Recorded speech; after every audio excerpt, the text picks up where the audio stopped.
Bane's breaking backs again, Ridley Scott heads toward the apocalypse, while my personal favorite apocalypse turns 35. That, plus the funniest lawsuit in years and the creepiest kids show you can imagine, is all queued up this week. I'm Clint Gage, and this is IGN's watch list for the last week of August 2026. At number 5, Batman Knightfall Part 1 drops on digital and Blu-ray this week, giving us the first installment of a planned trilogy adapting Doug Minch's books from the early 90s. It's got a great cast with Anson Mount as Batman and Michael Mando as Bane. We even gave it a 9 back when it first premiered at Annecy, so it's just a good movie on its own merits. But what's really interesting about this is that the image of Bane breaking Batman over his knee, one of the most iconic the Caped Crusader has ever been a part of. And while we've seen it play out on the big screen in Christopher Nolan's Dark Knight Rises, these books are one of the few beloved Batman arcs that we've never gotten a proper animated adaptation of. Now, out of those true sort of standout graphic novels, The Dark Knight Returns, The Killing Joke, The Long Halloween, Knightfall has really been the one that's missing a feature-length treatment. And that we're getting it as a trilogy is just a bonus. The Part 1 drops on digital and Blu-ray from Warner Brothers August 25th. Next, we're looking forward to The Dog Stars, the latest from all-time great director Ridley Scott, starring Jacob Elordi, Margaret Qualley, Josh Brolin, and Guy Pearce. Based on the novel of the same name, The Dog Stars takes place after an apocalyptic pandemic wipes out most of us, and wouldn't you know it, the survivors just don't know how to handle themselves. It's a not zombie, but sorta zombie-coded action movie in parts, focused on the weight of surviving the end of the world and figuring out how to start a new one. Now, the trailers don't give much away, and Allison Janney making martinis doesn't make it any less mysterious. It's hard to know what to expect from a guy like Ridley Scott at this point in his career as well. He's done so much brilliant work over the years in so many different corners of the medium, it's kind of a guess as to which direction he's going to lean with his later stage work. But whatever he does, it will look very pretty. And I don't just mean Jacob Elordi. Ridley Scott's got an eye that's influenced whole generations of filmmakers, so even if it visually reminds you of something else, just remember that Ridley probably did it first. The Dog Stars is in theaters August 28th from 20th Century Studios. At number 3, let's go back to the future with Terminator 2 Judgment Day. Now, I know that's a confusing combination of a film reference with the actual film I'm talking about, but the consequences of time travel, I would argue, are actually more confusing. From James Cameron, starring Arnold Schwarzenegger in his most iconic role, Terminator 2 was the most expensive movie ever made when it hit theaters in 1991.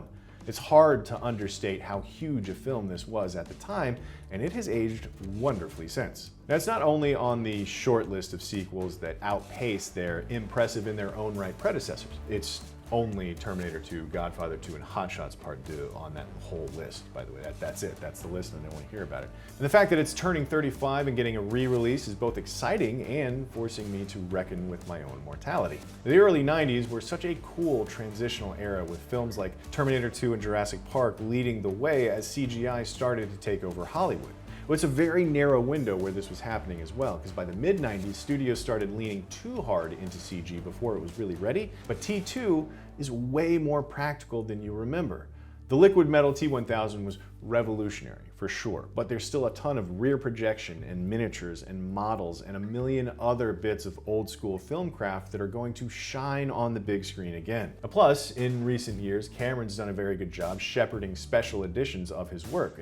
Aliens, The Abyss, and True Lies all got 4K reissues fairly recently, so it'll look great again when it hits theaters this weekend, starting August 28th. Our number 2 pick is even more classic than Terminator 2, if you can believe that. Coyote vs. Acme finally hits theaters this weekend as well. On screen, it's the story of the most determined and hungry coyote of all time, finally suing the company responsible for all the products that continually, quite literally, blow up in his face as he attempts to catch a roadrunner in the Southwest. So Wile E. Coyote and Roadrunner are two of my personal favorite Looney Tunes. They're just a wonderful blend of painfully physical comedy and incredibly simple premise. Without Wile E. Coyote and Roadrunner, we don't have the Minions, we don't have Scrat from the Ice Age series.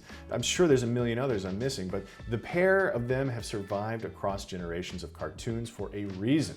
With Coyote vs. Acme, they had to also survive a bunch of corporate shenanigans in the attempt by Warner Brothers to literally delete the movie for a tax break. It is a wild behind-the-scenes story that thankfully ended with the release date for this movie because it's really charming as hell. And it's on the big screen starting this Friday, August 28th from Ketchup Entertainment. And finally, at number 1 this week, we're excited for Buddy. The weird little brainchild from Too Many Cooks creators Casper Kelly is, you know what, that ought to be enough. That ought to be all I need to say. Too Many Cooks was such a bizarre and wonderful pop culture moment. It understood what was beloved and nostalgic from 90s family sitcoms, but also what was kind of demented and troubling about them as well. Buddy seems to be no different. Keegan-Michael Key is there along with Kristen Milioti, Patton Oswalt, and Michael Shannon, so it's a great cast. And the nuts and bolts of it are this. There's a children's show mascot, a fluffy orange unicorn named Buddy, who begins fraying at the edges, highlighting the idea that a fluffy orange unicorn who spends his days singing with random kids is truly an insane proposition if you start to pull on any of those threads.